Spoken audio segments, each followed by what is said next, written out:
X-ray विवर्तन क्या है और इसे किस लिए उपयोग किया जाता है? एक एक्स-रे विवर्तन प्रयोग में एक नमूना एक यंत्र के केंद्र में रखा जाता है और उसे एक्स-रे किरणों की एक किरण से प्रकाशित किया जाता है। एक्स-रे ट्यूब और डिटेक्टर समन्वित गति में चलते हैं। नमूने से आने वाला संकेत रिकॉर्ड किया जाता है और ग्राफ बनाया जाता है, जहां चोटियां देखी जाती हैं जो नमूने के परमाणु संरचना से संबंधित होती हैं। अधिकांश पदार्थ कई छोटे क्रिस्टलों से बने होते हैं, जैसे किसी समुद्र तट पर रेत।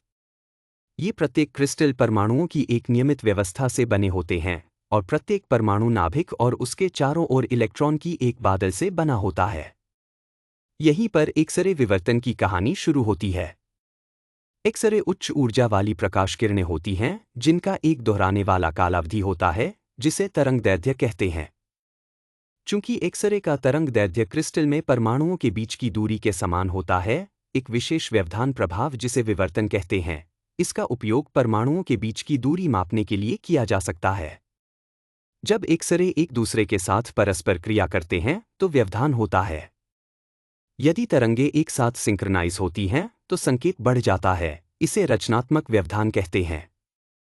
यदि तरंगें असिंक्रोनाइज होती हैं, तो संकेत नष्ट हो जाता है, इसे विनाशकारी व्यवधान कहते हैं।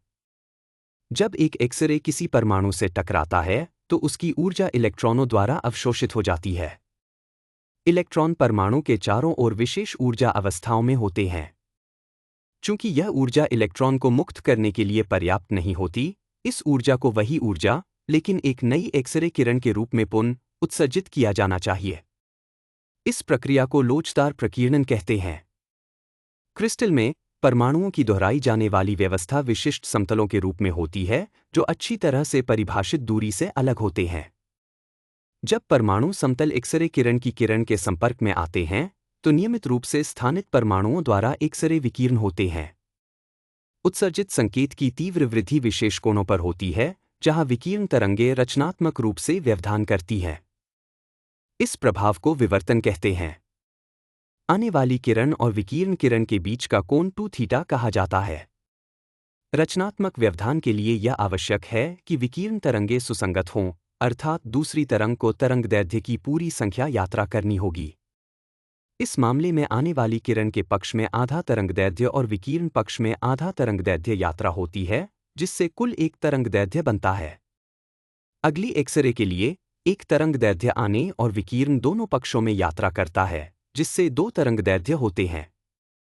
यह सुदृढ़ीकरण पूरे क्रिस्टल में होता है।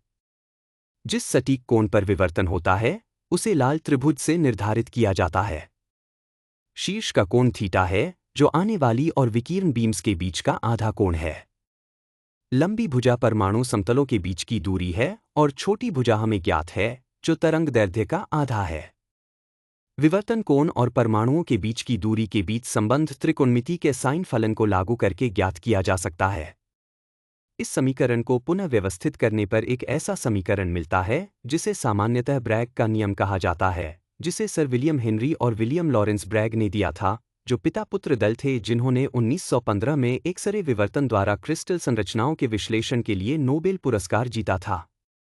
आज के समय में एक्स-रे विवर्तन का उपयोग कई प्रकार की सामग्रियों के लिए किया जाता है, जिनमें सिंगल क्रिस्टल एपिटैक्सियल पतली फिल्मों से लेकर पॉलीक्रिस्टलीय मिश्रणों और यहां तक कि यादृच्छिक रूप से व्यवस्थित अमोर्फस सामग्रियां भी शामिल हैं।